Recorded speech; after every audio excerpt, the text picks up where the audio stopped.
Baik, puji nama Tuhan, Shalom Bapak Ibu Saudara. Shalom bagi kita semua jemaat GB Yavia yang ada di Setiabudi, Cemara, Polonia, bahkan yang ada di Stabat dan di Pospei Binjai. Hari ini Bapak Ibu Saudara, kita akan renungan pagi di Jumat ini. Mari siapkan hati kita masing-masing, kita akan diberkati oleh Tuhan. Sebelumnya kita mari berdoa, kita tundukkan kepala di hadapan Tuhan, kita berdoa bersama. Bapa, kami mengucap syukur Tuhan pagi hari ini, anugerah-Mu melimpah atas kehidupan kami. Pagi hari ini Tuhan kami datang menghampiri Engkau dengan membawa rasa syukur kami, pujian kami di hadapan Tuhan. Sebentar Tuhan kami akan berlangsungkan ibadah kami ini, memberkatilah Engkau bagi sekalian kami Tuhan. Dimanapun kami berada, Engkau tetap terus menuntun langkah kami. Kami mulai beribadah di hadapan Tuhan, tutup bungkus kami Tuhan. Dalam nama Yesus kami berdoa, mengucap syukur. Haleluya. Amin. Mari Bapak Ibu Saudara, kita angkat satu pujian di hadapan Tuhan. Pertolongan-Mu begitu ajaib. Hatiku tenang berada dekat-Mu. Kaulah jawaban hidupku.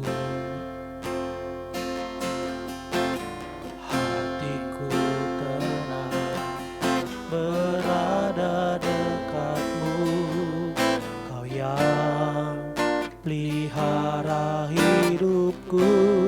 Pertolongan-Mu begitu ajaib. Kau telah memikat hatiku. Di saat aku tak sanggup lagi, di situ tangan-Mu bekerja. Pertolongan-Mu begitu ajaib. Kau telah memikat hatiku. Kini mataku tertuju padamu, ku rasakan kasih-Mu Tuhan. Lebih sungguh kembali kita angkat pujian ini. Hatiku tenang, hatiku tenang berada dekat-Mu. Kau yang jawaban hidupku. Hatiku tenang berada dekat-Mu. Kau yang pelihara hidupku. Bersama pertolongan-Mu begitu ajaib. Kau telah memikat hatiku.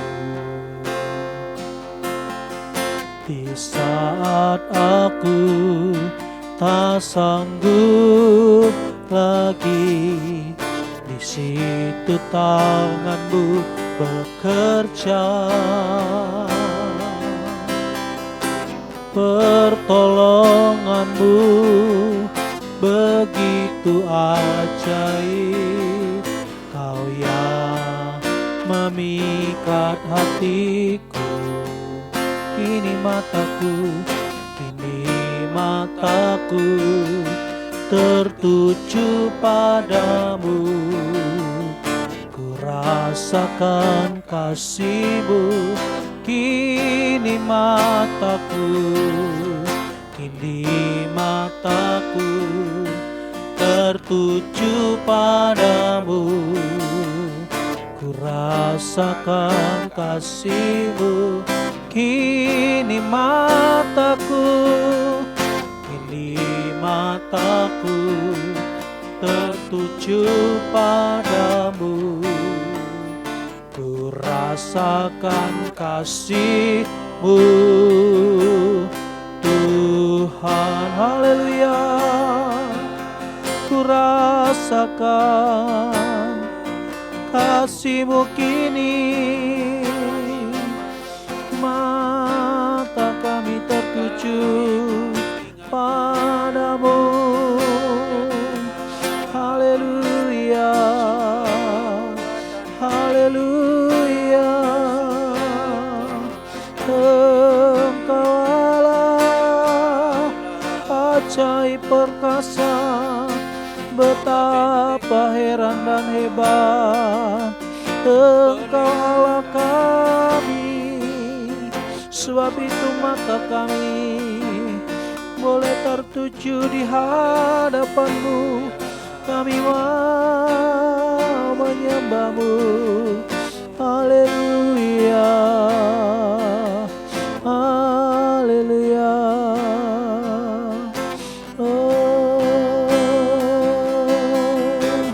Pertolongan-Mu begitu ajaib, Kau telah memikat hatiku. Amin.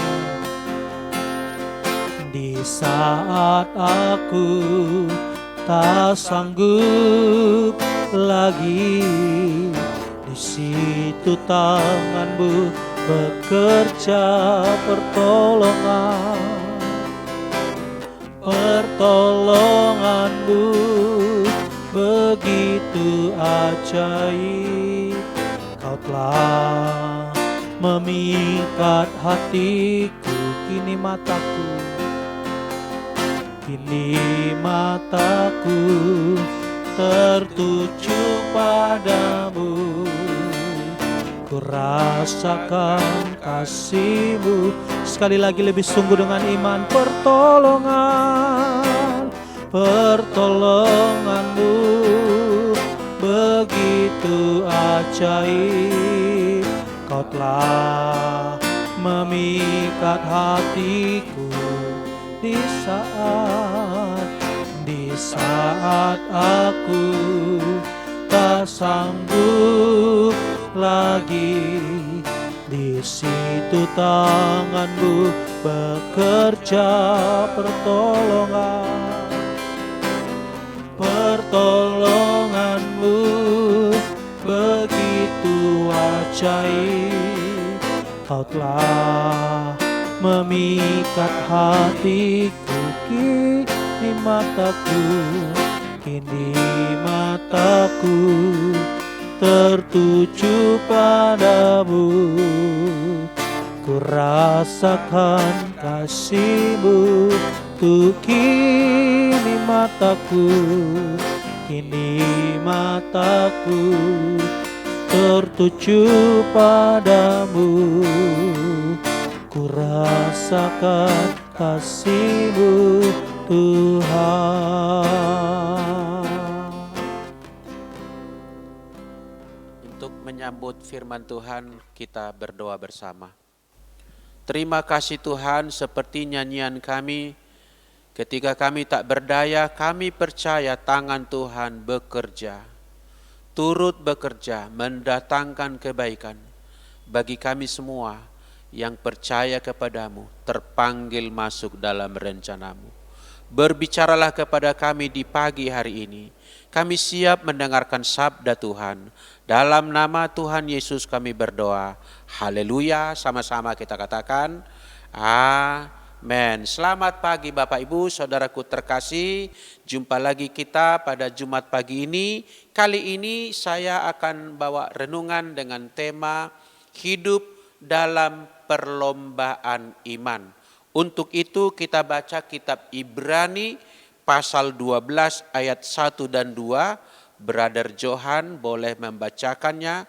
Kita menyimak bersama-sama Ibrani pasal 12 ayat 1 dan 2. Ibrani pasalnya yang ke-12 ayat 1 dan ke-2, demikian firman Tuhan. Karena kita mempunyai banyak saksi, bagaikan awan yang mengelilingi kita, marilah kita menanggalkan semua beban dan dosa yang begitu merintangi kita, dan berlomba dengan tekun dalam perlombaan yang diwajibkan bagi kita. Marilah kita melakukannya dengan mata yang tertuju kepada Yesus, yang memimpin kita dalam iman, dan yang membawa iman kita itu kepada kesempurnaan. yang dengan mengabaikan kehinaan, tekun memikul salib, ganti sukacita yang disediakan bagi Dia yang sekarang duduk di sebelah kanan tahta Allah. Amin. Haleluya. Saudaraku, di layar kita lihat ada figurasi gambar orang yang sedang berlari, dan itu dalam sebuah perlombaan. Itu menggambarkan juga bagi kita, aplikasinya adalah perlombaan iman. Saudara, kitab Ibrani ini oleh gereja mula-mula dan beberapa abad setelahnya dipercaya ditulis oleh Rasul Paulus.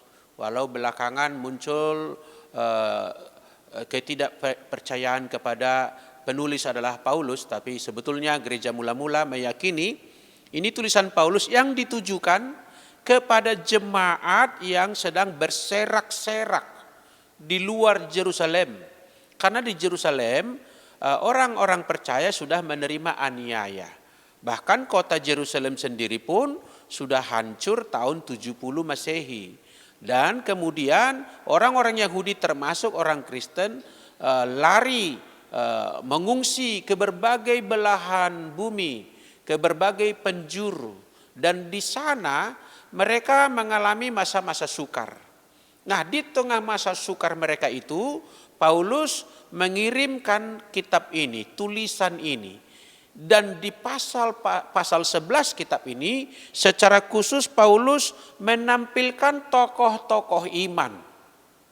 Tokoh-tokoh iman yang disebut dia, dibicarakan dia, ada Habel, ada tokoh iman yang lain, Henok, Nuh, Abraham, Ishak, Yakub, Yusuf, dan tentu Musa, dan tokoh-tokoh yang lain di perjanjian lama ini yang diceritakan oleh Paulus ini sebagai orang-orang yang bertekun dalam iman mereka sampai mereka mendapatkan hal yang terbaik di dalam kehidupan mereka, dan nama mereka diabadikan sebagai tokoh yang disebut oleh Paulus ini menjadi saksi iman yang mengelilingi kita. Saudara yang dikasihi Tuhan, seperti mereka dahulu di masa sukar, maka relevan juga ayat ini kita gemakan lagi di saat kita sekarang berada dalam masa sukar yang panjang. Memang kita tidak diaspora, tapi begitu banyak kesukaran yang kita hadapi. Saya mau berkata Bapak Ibu, masa sukar itu adalah masa krusial. Krusial itu artinya di masa-masa sukar orang bisa mengalami keterpurukan, mengalami anjlok, bukan saja ekonomi, kesehatan dan lain, tapi juga iman bisa terpuruk saudaraku. Tetapi di masa sukar, tokoh-tokoh iman tadi di tengah kesukaran mereka justru mereka menokohkan imannya, menguatkan imannya, teguh dalam perjalanan imannya, dan menjadi orang-orang yang berkenan di hadapan Tuhan. Saudaraku, kita perlu mempedomani para saksi iman tadi. Maka pertanyaan sebelum kita menerima penjelasan daripada ayat tadi adalah bagaimana supaya iman kita berkemenangan seperti tokoh-tokoh iman tadi. Bagaimana kita survive di tengah masa sukar ini, agar apa? Agar kita dapat melewatinya dan berkemenangan. Melewati dan berkemenangan. Bahkan mengalami peningkatan iman, mencapai tujuan daripada iman kita itu. Saudaraku, 3 hal yang akan saya sampaikan dari ayat-ayat tadi. Yang pertama, Paulus menasihatkan supaya kita tanggalkan segala rintangan. Brother Johan boleh membaca lagi ayat 1 mulai dari kata marilah di baris yang ketiga. Marilah kita menanggalkan semua beban dan dosa yang begitu merintangi kita, dan berlomba dengan tekun dalam perlombaan yang diwajibkan bagi kita. Iya, di situ Paulus sesudah mengatakan ada banyak saksi iman bagi kita, dia katakan marilah kita. Jangan hanya menonton mereka, kagum kepada mereka. Kita sendiri, ayo. Apa dikatakan? Tanggalkan beban dan dosa. Kenapa? Karena ini rintangan dalam perlombaan iman. Bayangkan saudaraku, orang yang sedang berlomba lari, memikul beban, memanggul ransel, membawa barang-barang, tentu dia akan kesulitan untuk menambah kecepatannya. Seorang yang kakinya terikat rantai, dia akan kesulitan berlomba apalagi mengalahkan lawan-lawannya. Seorang petinju yang tangannya terikat dengan katakanlah digari gitu ya, terikat gitu ya, dia tidak akan bisa melawan lawannya, saudaraku, melawan atau mengalahkan lawannya itu. Jadi beban dan dosa adalah rintangan. Dan Paulus katakan kalau kita memasuki arena perlombaan iman, kita harus menanggalkan beban dan dosa. Saudaraku, masa sukar seperti sekarang ini bukan alasan untuk menumpuk-numpuk beban di pikiran kita. Beban apa itu? Kesusahan, kekhawatiran, ketakutan, kecemasan. Tanggalkan itu. Itu tidak mendatangkan sesuatu yang baik, saudaraku. Yesus berkata, apa gunanya kamu mengkhawatirkan sesuatu? Apakah kamu mendapatkan sehasta oleh karenanya? Tidak, saudaraku. Sampai-sampai Yesus berkata, pandanglah burung-burung di udara. Artinya apa? Supaya kita belajar dari burung-burung yang dipelihara oleh Tuhan sedemikian rupa. Konon lagi kita yang telah ditebus dengan darahnya. Termasuk di masa sukar sekarang ini, jangan biarkan hati dan pikiran kita dicengkeram oleh ketakutan, kecemasan yang begitu rupa. Saudaraku, membaca berita, mendengarkan kabar memang baik, saudaraku. Tetapi kalau kita tidak mempunyai filter menyaring kabar-kabar itu, saya khawatir itu akan menambah kekhawatiran dan kecemasan yang menumpuk-numpuk pada diri kita. Dan itu beban. Demikian juga saudaraku, masa sukar bukan alasan untuk membenarkan dosa. Kenapa saya sebut demikian? Sebab ada sering gejala orang berbuat dosa, katakanlah merampok atau mencuri, dengan alasan saya tidak mempunyai bekal. Saya mengalami kesusahan, saya mempunyai utang. Lalu karena utang, beban, kesusahan, tidak punya bekal, seolah-olah dia dibenarkan untuk melakukan hal yang melawan hukum, saudaraku. Saudaraku, beban maupun dosa itulah yang menghalangi perjalanan iman kita. Saudara, masalah kita begitu berat di depan mata. Jangan kita perberat lagi dengan kesusahan-kesusahan yang tidak perlu, ingatan-ingatan yang disetir oleh ketakutan, apalagi dosa-dosa yang kita malah lakukan di tengah masa sukar. Saudaraku, kita lihat aja di dunia ini, di masa sukar orang bukannya berkurang masa kejahatan. Lihat aja di berita, di televisi, di media gitu ya. Justru orang juga tetap saja ada yang merampok, ada yang menebarkan hoax, ada bahkan juga melakukan serangan kepada pemerintah dan lain sebagainya. Bahkan ada yang menyunat atau mengkorupsi bantuan sosial. Itu orang menambah parah kesulitan yang sedang dihadapi dia. Sebab telah menambah rintangan dalam perjalanan imannya. Ingat saudaraku, perjalanan kita bukan hanya hidup menunggu mati. Iman kita bangun sebab kehidupan yang sekarang sementara, kehidupan yang akan datang itulah yang tiada berakhir. Saudara yang dikasihi oleh Tuhan, poin yang kedua dinasihatkan oleh Paulus, Brother Johan boleh membaca di ayat yang ketiga. Bukan ayat yang kedua, maaf. Marilah kita melakukannya dengan mata yang tertuju kepada Yesus, yang memimpin kita dalam iman, dan yang membawa iman kita itu kepada kesempurnaan, yang dengan mengabaikan kehinaan, tekun memikul salib ganti sukacita yang disediakan bagi Dia, yang sekarang duduk di sebelah kanan tahta Allah. Iya. Di ayat 1 tadi ada juga kata marilah menanggalkan beban dan dosa. Di ayat yang kedua ini juga marilah kita melakukannya dengan mata tertuju kepada Tuhan. Termasuk kegiatan menanggalkan beban dan dosa, menjalani seluruh kehidupan, menghadapi kenyataan yang susah dalam segala hal, marilah kita. Mata kita, maksudnya bukan hanya mata jasmani, tapi mata hati kita tertuju kepada Yesus. Apa artinya mata tertuju kepada Yesus? Di sini Paulus berbicara tentang hati tertuju atau condong kemana, berkiblat kemana, pusat perhatiannya kemana. Saudaraku, seorang yang akan mengeksekusi tendangan penalti, maka pastilah matanya tertuju kepada gawang dan penjaga gawang itu. Enggak mungkin matanya tertuju kepada penonton, kepada kamera, kepada wartawan, dan lain sebagainya. Seorang pelari tertuju kepada lintasan dan tujuan akhir yang akan dikejar.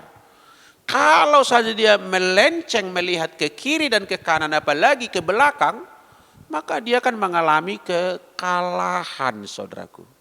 Sekarang pertanyaannya, di tengah masa sukar kita ini, kemana hati kita tertuju? Apakah hati kita tertuju kepada persoalan itu sendiri? Katakanlah corona, delta. Saya tidak berkata bahwa kita akan melupakan itu semua lalu tidak peduli dengan dia, tidak peduli dengan berita-berita tentang itu. Tidak demikian. Tetapi ini soal hati kita, kecenderungannya, kiblatnya, orientasinya kemana. Paulus menasihatkan, marilah mata kita tertuju kepada Yesus. Jangan kepada yang lain. Jangan kepada dunia ini. Pandanglah Yesus. Bagaimana dia menjalani kehidupan dia. Menjalani kehidupannya dalam lintasan misi yang dikerjakannya di dunia ini. Dia dengan tekun menanggung segala bantahan, segala penghinaan, tertuju kepada garis akhir daripada misi yang akan dilaksanakannya di kayu salib, saudaraku. Tidak bergeser sedikit pun. Demikianlah kita memandang Yesus dalam masa-masa kesukaran yang sedang terjadi ini. Jangan melenceng, jangan beralih daripada Tuhan Yesus. Tuhan Yesus menjadi pola bagi kita, menjadi teladan, menjadi patron. Ada lagu yang berjudul Mataku Tertuju Padamu. Mataku tertuju padamu, tertuju kepada Yesus, saudaraku. Tertuju kepada Yesus itu bukan tertuju kepada gambar berbingkai salib di tembok rumah kita, bukan. Tertuju kepada Kristus yang telah menjalani kehidupan begitu rupa, fokus kepada tujuannya, tidak terganggu oleh tantangan dan rintangan, tidak mundur oleh hinaan, tidak mundur oleh hujatan, tekun terus. Mata kita pun tertuju kepada Dia, artinya tertuju kepada ajarannya. Menurut saya, saudaraku, di masa-masa sukar sekarang ini justru menjadi arena di mana kita mengaplikasikan atau melaksanakan ajaran-ajaran Yesus. Di sini kita melakukannya. Di sini kita melakukannya untuk tekun berdoa, sabar dalam kesesakan, lebih baik memberi daripada menerima. Kita lakukan di masa-masa sukar kita ini, saudaraku. Tertuju kepada Yesus artinya kita teladani Dia, kita ikuti Dia. Apa yang dikatakan Yesus, itulah warna perkataan-perkataan kita. Apa yang dilakukan Yesus, demikianlah kita melakukan di dalam kehidupan kita. Apa yang penting bagi Tuhan Yesus, itulah yang penting bagi kita. Pernah ada khotbah yang lain, di dalamnya saya selipkan, saudaraku, segala sesuatu yang kita kerjakan, setinggi apapun prestasi dan keberhasilannya, kalau itu tidak tersambung, tidak connected dengan kerajaan Allah, maka itu adalah sebuah keberhasilan yang kosong. Keberhasilan yang tak bernilai kekekalan. Maka saudaraku, Yesus matanya tertuju kepada kekekalan. Bukan pada tantangan yang sesaat, bukan pada hambatan yang di depan mata. Terus tekun dalam misi yang digariskan oleh Allah baginya. Saudara yang dikasihi oleh Tuhan, di ayat yang kedua tadi dikatakan Yesus mengabaikan kehinaan, tekun memikul salib. Mengabaikan kehinaan. Artinya ada penghinaan. Ada hal-hal yang menggugat dari kiri dan kanan. Tapi dia terus tekun memikul salib. Berkorban, saudaraku. Demikianlah kita. dikehendaki oleh Paulus dinasihatkan tadi. Marilah kita mata tertuju kepada Yesus. Demikianlah kita memikul salib kita, enggak usah pandang kiri kanan. Jangan lihat kiri kanan terus, saudaraku. Seorang yang berlari melihat ke kiri dan ke kanan tidak akan cepat larinya. Apalagi melihat ke belakang akan nyasar dari tujuannya. Saudara, di ayat ketiga Paulus berkata demikian, ingatlah selalu akan Dia yang tekun menanggung bantahan yang sehebat itu terhadap dirinya dari pihak orang-orang berdosa, supaya jangan kamu menjadi lemah dan putus asa, saudaraku. Jadi dinasihatkan oleh Paulus, ingat selalu akan Dia. Berarti mata tertuju kepada Yesus, artinya memorize Him. Ingat akan Dia, ingat bagaimana Dia di masa sukarnya dan bagaimana Dia melakukan dengan tekun apa yang menjadi panggilannya. Saudara yang dikasihi Tuhan, bagaimana dengan kita? Bagaimana dengan saudara merespon bantahan, hujatan? Apakah kita membalas setimpal dengan apa yang dikehendakinya? Ada orang berkata begini, lu jual, gua beli, katanya. Apakah kita akan demikian, saudaraku? Apakah kita akan sibuk dan repot di dunia ini meresponi bantahan kiri dan kanan? Tidak demikian, saudaraku. Di masa-masa sukar apalagi, jangan kita boros pemikiran, habis waktu untuk menanggapi segala hal. Ada hal yang tidak perlu ditanggapi, ada hal yang tidak perlu dijawab. Fokuslah kepada perlombaan iman kita.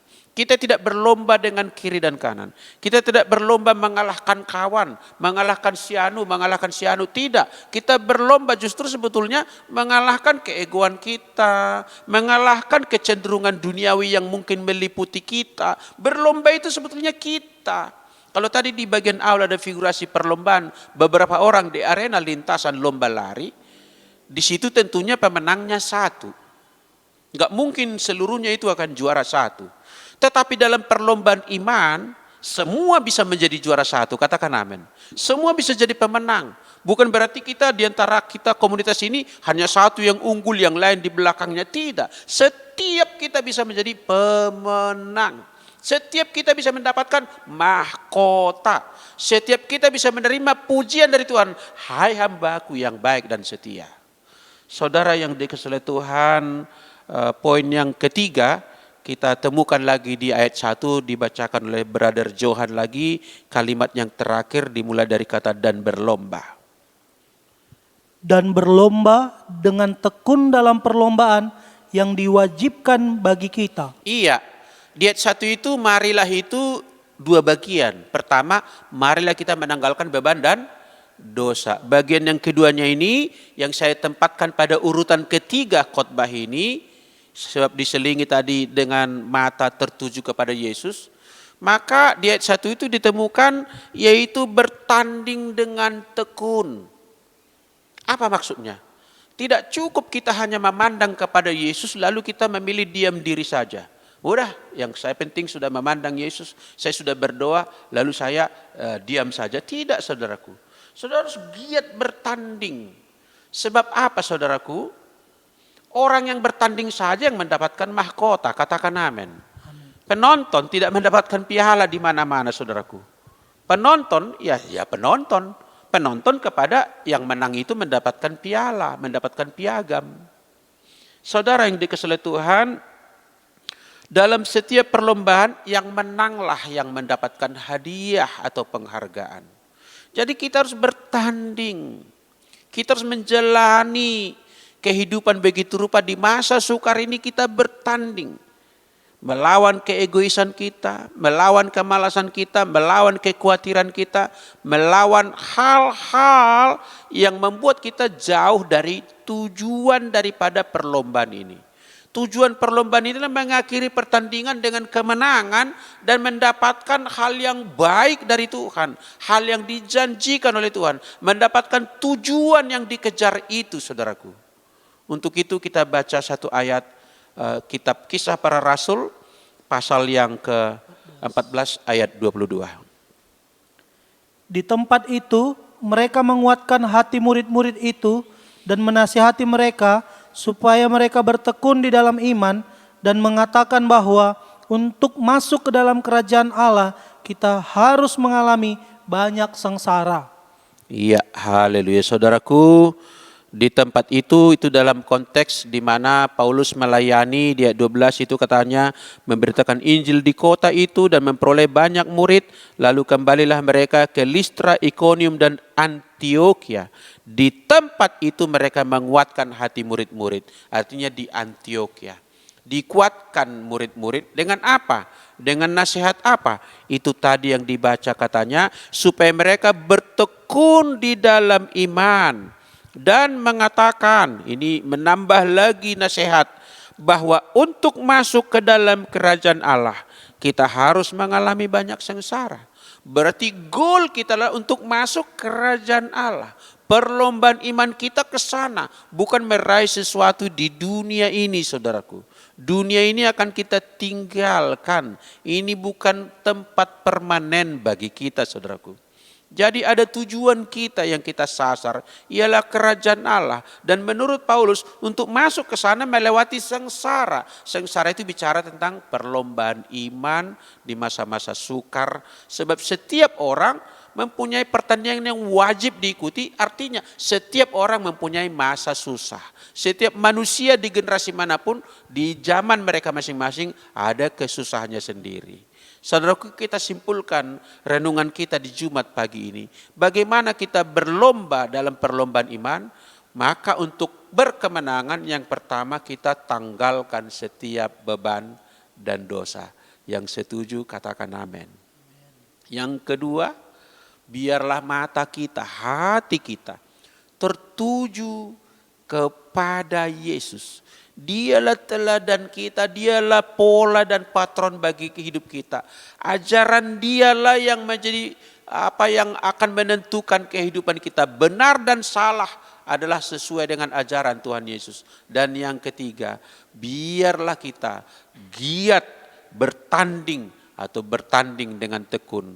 Jangan melepaskan diri dari kesengsaraan ini, artinya ini masa menjadi menyerah, tidak mau bertanding, enggak bangkit. Kita harus bertanding, kita harus lakukan sesuatu, kita harus berjalan terus sampai kepada tujuan di mana Tuhan telah menyediakan kerajaan Allah dengan segala janji dan berkat-Nya. Tuhan memberkati kita sekalian, semoga nasihat Paulus ini dapat kita laksanakan. Amin. Mari kita berdoa. Terima kasih Tuhan, untuk Jumat pagi ini kami dapat merenungkan tulisan kitab Ibrani pasal 12 ini Tuhan. Kiranya kami menyadari bahwa hidup kami adalah sebuah perlombaan iman. Kiranya Tuhan menolong kami agar kami menjalaninya dengan sungguh hati, dengan sukacita, dengan setia kepada Tuhan. Sebab kami percaya setiap orang yang berkemenangan adalah orang yang telah melewati pertandingan, melewati perlombaan, dan di tengah-tengah perlombaan itu Paulus menasihatkan kami agar menanggalkan beban dan dosa, mata tertuju kepada Tuhan Yesus, dan kami giat bertanding iman. Tolonglah kami, tolonglah setiap kami Tuhan, agar kami survive dan berkemenangan di tengah masa sukar yang sedang kami alami pada saat sekarang ini. Terpuji-pujilah Engkau ya Tuhan, benarlah firman-Mu, berkat-Nya turun atas kami. Saudaraku, ini kasih Tuhan, kita akan akhiri renungan kita menerima berkat Tuhan, kita buka hati kita, tadahkan tangan-Mu dan terimalah kelimpahan berkat dari Bapa kita yang kekal, dan anugerah yang sempurna di dalam anaknya Yesus Kristus Tuhan, dan penyertaan kuat kuasa daripada Roh Kudus, beserta kita mulai pagi ini, esok sampai selama-lamanya. Tuhan selalu memberkati kita. Haleluya. Sama-sama kita berkata, amin. Tuhan memberkati kita dan salam.